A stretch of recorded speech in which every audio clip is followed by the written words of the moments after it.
All right, this is our last piece of this journey, and I'm Terri Levine, the guru of coaching from terrilevine.com and coachinstitute.com, and I'm really glad you joined me. I'm really glad that you sat here and you paid attention, you listened to these 25 tips. Now, I don't know if you're implementing. It's not up to me to know. I don't know if you're going, I didn't need that, or I don't believe that, or she's not right about that. And I would just suggest to you that you breathe some of it in, you try it on, you walk around in it anyway. And I'm giving you what you do need. And you may be like, well, who's she? How does she know what I need? I'm not sure exactly how many coaches I've personally trained, but it's thousands worldwide in 14 countries. The one thing I know in my life experience is this business and this industry, and I know how to coach. I'm a really good coach. So I just encourage you to listen to me. You certainly don't have to. It's your choice. Just like I tell my clients, your choice. If you go out and implement what I teach you, you'll make 7 figures. You're sitting your butt thinking about it or disagreeing with it or coming up with your own thing. You're on your own. So this last tip, I alluded to this in the last video. I said, I'm getting a little surprised about this. But I sat down and I thought, I didn't know if I was going to have 12 tips or 8 tips. I had no number in mind. So I started to write these out. I came up with 24. And I was about to say, oh, good, I'll do 24 tips and I'll start recording them. And the minute that I took my hand off of the paper, I went, bingo, there is something that I hear all the time on coaching sessions. I've heard it on my own when I've hired coaches years ago, not the big gurus I work with now, but years ago. And I also hear it a lot, and I've heard it a lot at the Coaching Institute. When our students are graduating, they submit MP3s, coaching 3 different clients. It's one of their qualifications for graduation. And we have a whole committee that listens to their MP3s. And I'm not on the committee. However, probably randomly, one every 20 or one every 10, whenever I can, I'll listen to segments of these. So I'll just be in the background of my computer. I'll be doing something else. And it's more out of curiosity. How are we training our students? How are they doing? And there was something that showed up in a lot of these students. And I wondered to myself, are we missing something at the Coaching Institute? Like, everybody tells me our program is top-notch. Can't take credit for it. Most of the materials were not created by me. I just hired great people, and they created great materials. So I thought, gee, this is really interesting. So I began to poll coaches that have gone to other coach training schools that I know, that have graduated, all different schools, literally across the country. Big schools, little schools, famous schools, schools you never heard of. And as well as coaches who have gone to college for coaching, since now there are programs that do that in university. Same thing. Going to be surprised at this. Leading up to it. It's having interruptions. Now, let me be clear. What does that mean, having an interruption? So I'm on the phone with one of my coaches when I'm, brand new baby coach. And during the session, my coach said, can you hang on a minute? I have to take another call. It was a phone session. I remember thinking, it's kind of weird. I didn't mind somebody taking a call, but I was in the middle of something kind of important. They were off track.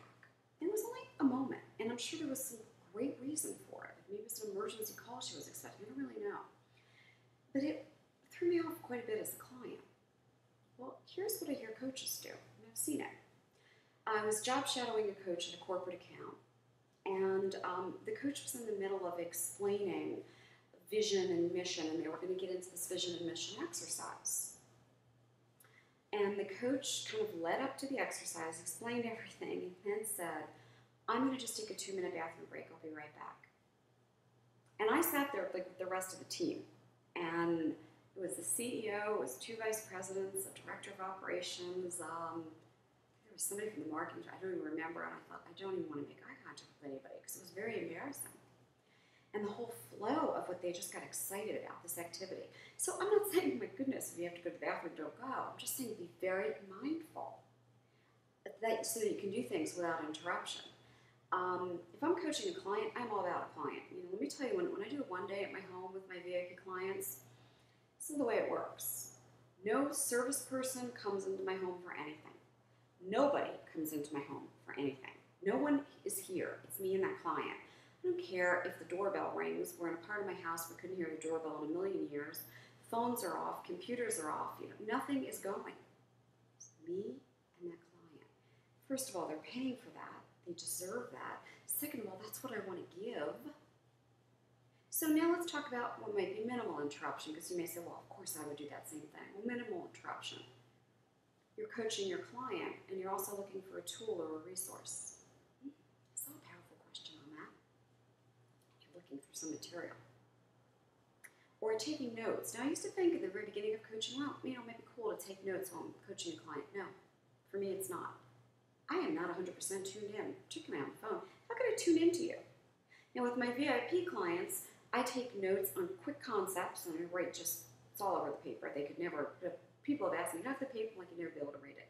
It's like you said something, it sparked an idea that I want to make sure I tell you later. Boom, written down. Keep going, keep going. It's just very bulleted, quick things. But I used to take, the client this, and this is their story, and they work here. No, that's an interruption. I'm not tuned in. So I'm not going to go through a whole list of interruptions. I think you know where I'm at with this. Go back, and again, like I've said all along, be honest with yourself. And if you say, no, I've never had an interruption, I'm sure that that's not true. I can remember an interruption that I had as a coach when I did a lot of phone coaching. We had an electrical storm. And right in the middle of this coaching session, which was actually a pretty critical point for this client, just was having really a breakthrough, and just like really getting that they were having a breakthrough. It was a very exciting moment. We had a big thunderstorm here in Philadelphia area, power outage, my phone was electrical, dead. It's an interruption. It's me not tuned into the client. Now, you're going to say, well, you couldn't control that. You know what, I could. Believe it or not, they still make old-fashioned phones. They still plug into the wall, and they don't need electricity. Just think about it. Be honest. I'm not saying that you go get a phone like that, but I am saying, what can you do to minimize, avoid, and not have interruptions so you're fully present for your clients? Finally, I hope from my heart that you enjoy being a coach as much as I do.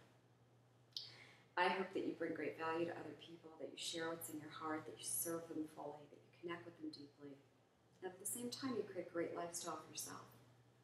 And you get paid really well for doing what you do because you create great service, and that you use that money however you choose. And if charity resonates with you, giving a portion of it to whatever charities resonate with you, great.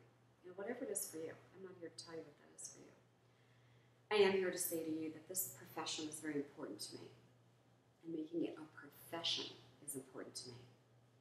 Initials mean nothing to me. Credibility as a coach means everything. Earning a great income because you serve people, that's what this is about. Make sure you have the coach training. Make sure you have the tools.